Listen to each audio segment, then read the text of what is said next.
हरि ओम तत्सत। नमस्कार दर्शक बंधु, आमे पूर्वर आलोचना करथिले तत्वबोध ग्रंथर साधु साधन चतुष्टय संपन्न हवाकू हेले जो चारोटी गुणर आवश्यक थाए बा साधन चतुष्टय संपन्न हवा पाई जो चारोटी को आमको साधन करने पड़ी थाए से हेले कौन ना प्रथम हेले नित्य अनित्य वस्तु विवेक, द्वितीय हेले वैराग्य, तृतीय हेले षट संपत्ति, चतुर्थ है मुमुक्षुत्व अर्थ मुक्ति पाइबार इच्छा। ये चारोटी का आम गतकाली आरंभ कर माने आलोचना करथिले। एबे से आलोचना को आगू को बढ़ेबा। तापरे आदि जगतगुरु शंकर कहउछंती जे नित्य एवं अनित्य वस्तु विवेकटा कौन? नित्य अनित्य वस्तु विवेक कह। अर्थ नित्य एवं अनित्य वस्तुर विवेकर पृथकीकरण ज्ञानटा को कौन आमको जानिया पई पड़िबो। तेणु से प्रश्न पचारि आदि जगतगुरु शंकर मध्य तार उत्तर देउछंती। ताहार उत्तर से कहउछंती नित्य वस्तुकम ब्रह्मं तद व्यतिरिकम सर्वम अनित्यम अयमेवं नित्यानित्य वस्तु विवेक। किते सुंदर कथा। केवल ब्रह्मंक व्यतीत आत्मांक व्यतीत एकमात्र वस्तु तद भिन्न अन्य जगत रे जहाँ हमें देखुचे सब होचंती अनित्य। यही दृढ़ निश्चय ज्ञान को नित्यानित्य वस्तु विवेक बोली कह जाए। साधारण भाव में आमको बुझिया को हेले विवेक कहिले दुईटी मिसी रही वस्तु को पृथक भाव में जानी नेबा होची विवेक। कौन दुईटी वस्तु मिसिकी अच्छी ना संसार रे नित्य कौन अनित्य कौन, तापरे सत कौन असत कौन, स्वयं प्रकाश कौन पर प्रकाश कौन, जड़ कौन चेतन कौन, दृश्य कौन द्रष्टा कौन, क्षर कौन अक्षर कौन, शिव किए शब किए, बद्ध किए मोक्ष किए, क्षेत्र किए क्षेत्रज्ञ किए, क्षेत्रर स्वभाव कौन क्षेत्रज्ञर स्वभाव कौन। यही सब वस्तु को जदि आम पृथक भाव में यार ज्ञान को आम जानीपर ता हूँ आमर वास्तविक विवेक। से यही सिद्धांत आम पहुँची पार जे ब्रह्मंक व्यतीत ये जगत रे समस्त होचंती अनित्य, केवल आत्मा एवं ब्रह्म होचंती नित्य। द्वितीय थिला विराग कह अर्थ वैराग्य कौन। ये अति सुंदर कथा। वैराग्य कहले आम कहीं सन्यासी होइजिबा बा जंगल रे जाई एकांत वास करिबा। एकांत वास कले भी जड़े वैराग्य को प्राप्त करि परिबो नहीं। जदि मन रे तार विषय चिंता रही से केबे वैराग्य को प्राप्त करि परिबो नहीं। तेणु जगतगुरु प्रश्न पचले वैराग्य कौन। उत्तर रे मध्य जगतगुरु कहते इह स्वर्ग भोगेशु इच्छा रहितम। यही लोक एवं स्वर्गलोक उभय लोकरे कर्मर फलर इच्छा को न करिबा बा इच्छा न रहिबा होची वास्तविक वैराग्य। आमे देखिचे दुनिया अधिकांश लोक माने पूजा करती दान करती धर्म करती सत्कार्य निजर सांसारिक सुख मंगल कामना करती। जदि यही जीवन रे सुख न मिलला तेणु एपरी धर्म कार्य कले पर जीवन रे परवर्ती जीवन रे सेही कर्मर फल गुड़िक आमको भोग करने पड़ो। आमे भी मध्य यही जन्म एवं पर जन्म रे सुख प्राप्ति करने पुण्य प्राप्ति करने आमे भी कर्म करी थाउ।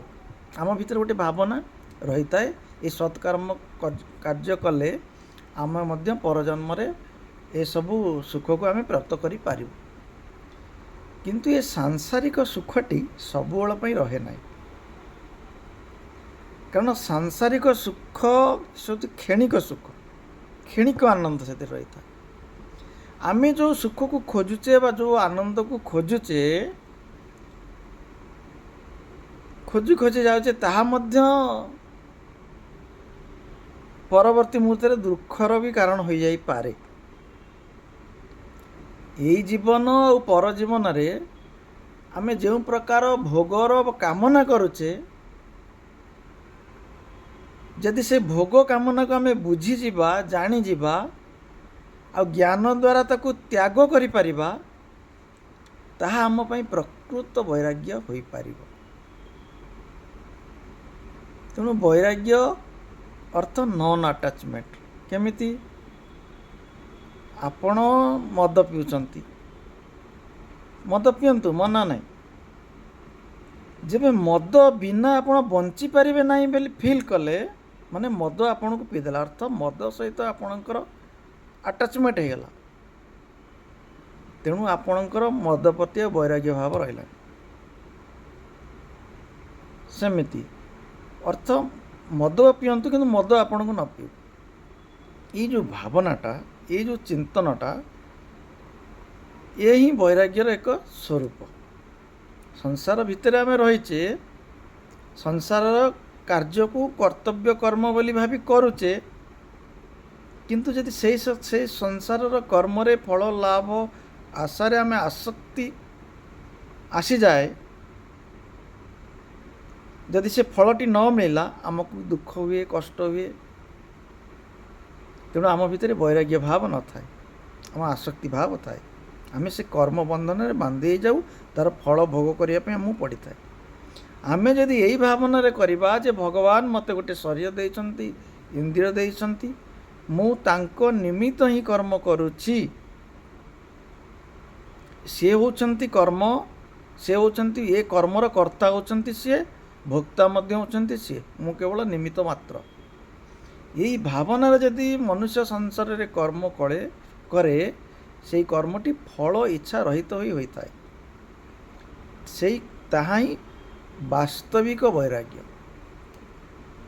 ତାପରେ ଆମର ରହିଲା ସାଧନ ଷଟ୍ ସମ୍ପତ୍ତି। ଏ ଷଟ୍ ସମ୍ପତ୍ତି ଗୁଡ଼ିକ କ'ଣ? ତାର ଉତ୍ତରରେ ଜଗଦ୍ଗୁରୁ କହିଲେ, ସମୋ ଦମ ଉପରମସ୍ତ ତିତିକ୍ଷା ଶ୍ରଦ୍ଧା ସାମଧାନଞ୍ଚତି। ସମ, ଦମ, ଉପରମ, ଶ୍ରଦ୍ଧା, ତିତିକ୍ଷା ଏବଂ ସମାଧାନ, ଏ ଛଅଟିକୁ କ'ଣ କୁହାଯାଏ? ସାଧନ ଷଟ୍ ସମ୍ପତ୍ତି। ଏ ଛଅଟି ହେଉଛନ୍ତି ଆମମାନଙ୍କର ସମ୍ପତ୍ତି। ଆମର ଯେଉଁ ଯେତିକି ସମ୍ପତ୍ତି ଆମେ କହୁଛେ, ଘର, ଏ ଜମି, ଏ ବିଲ୍ଡିଂ, ଏସବୁ ଆମର, ବାସ୍ତବିକ ଗୁଡ଼ିକ ଆମର ନୁହଁ, ଆମ ସାଥିରେ ଏଗୁଡ଼ାକ ରହନ୍ତିନି। ଏଇ ଯେଉଁ ସମ, ଦମ, ଉପରମ, ଶ୍ରଦ୍ଧା, ତିତିକ୍ଷା, ସମାଧାନ, ଏ ଆମର ସବୁ ଶରୀରର ସଂସ୍କାରରେ ବା ଆମ ଚେତନ ଭିତରେ ବା ଆମ ଚିତ୍ତ ଭିତରେ ଏଇ ସଂସ୍କାର ଗୁଡ଼ିକ ରହିଲେ ଆମକୁ ସବୁବେଳ ପାଇଁ ସେଇ ସୁଖ, ସେଇ ଆନନ୍ଦ ପ୍ରାପ୍ତ କରିବେ। ସେ ହେଉଛନ୍ତି ଆମର ଅସଲି ସମ୍ପତ୍ତି। ଆମେ ଅସଲି ସମ୍ପତ୍ତିକୁ ଛାଡ଼ି ସବୁବେଳେ ନକଲି ବାହାର ସମ୍ପତ୍ତି ଉପରେ ଆମେ ପ୍ରାଧାନ୍ୟ ବିସ୍ତାର କରିଥାଉ, ଯାହାଫଳରେ ଆମକୁ ପୁନରପି ଜନନମ୍ ପୁନରପି ମରଣମ୍ ପୁନରପି ଜନନୀ ଜଠରେ ଶୟନମ୍, ବାରମ୍ବାର ବିଭିନ୍ନ ପ୍ରକାର ଆମ ସଂସ୍କାର, ଆମର ଭାବନା ଅନୁସାରେ ଭଗବାନ ଆମକୁ ବିଭିନ୍ନ ପ୍ରକାର ଶରୀରରେ ଜନ୍ମ ଦେଇଥାଏ, ଆଉ ଆମ କର୍ମଫଳକୁ ଆମେ ଭୋଗ କରୁଥାଉ। ତେବେ ଆମେ ଆଲୋଚନା କରିବା, ଆମେ ଯେପରି ଜମି, ଘର, ବ୍ୟାଙ୍କ ଇତ୍ୟାଦିକୁ ସମ୍ପତ୍ତି କହୁଛେ, ମୋକ୍ଷ ପ୍ରାପ୍ତି କରିବା ପାଇଁ ଏଗୁଡ଼ିକ କୌଣସି କାମରେ ଲାଗିପାରିବ ନାହିଁ। ଆମେ ଆଲୋଚନା କରିବା ସମ କହ, ଅର୍ଥ ସମ କ'ଣ? ଉତ୍ତରରେ ଆସିଲା ମନ ନିଗ୍ରହ ସମଃ। ମନକୁ ବଶୀଭୂତ କରି ନିଜ ଆୟତ୍ତରେ ରଖିବା ହେଉଛି ସମଃ। ଗୋଟିଏ ବ୍ୟକ୍ତି ଆତ୍ମିକ ପ୍ରଗତି ପାଇଁ ବା ଆଧ୍ୟାତ୍ମିକ ପ୍ରଗତି ପାଇଁ, ସେ ସାଂସାରିକ ପ୍ରଗତି ପାଇଁ कि आदि दैविक आदि भौतिक प्रगति पाई प्रथम साधनार प्रथम पाबच होउची मन को आयत्त करवा बा मन को नियंत्रित करवा। ये होउची साधनार श्रेष्ठ सोपान। जो व्यक्तिंकर मन नियंत्रित नहीं से केबे कौनसी कार्य सफलता प्राप्त करें ना। ये मन ही मनुष्यर बंधनर मोक्षर कारण। मन एवं मनुष्यण कारण बंध मोक्ष अन्य मनस्क गीत। ये मन ही आम मानकर बंधनर कारण मोक्षर मध्य कारण।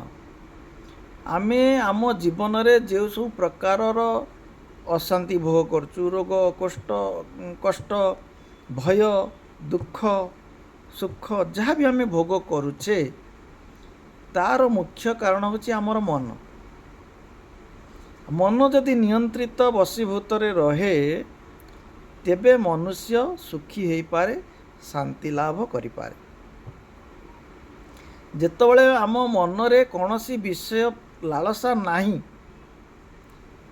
आमे विचार विहीन आवेग द्वारा चालित आमे केबे होई परिबा नहीं। यदि लालसा अच्छी तेबे आमे विचार विहीन आवेग गुड़िक आमको केबे स्थिरता माने चालन करि परिबो नहीं।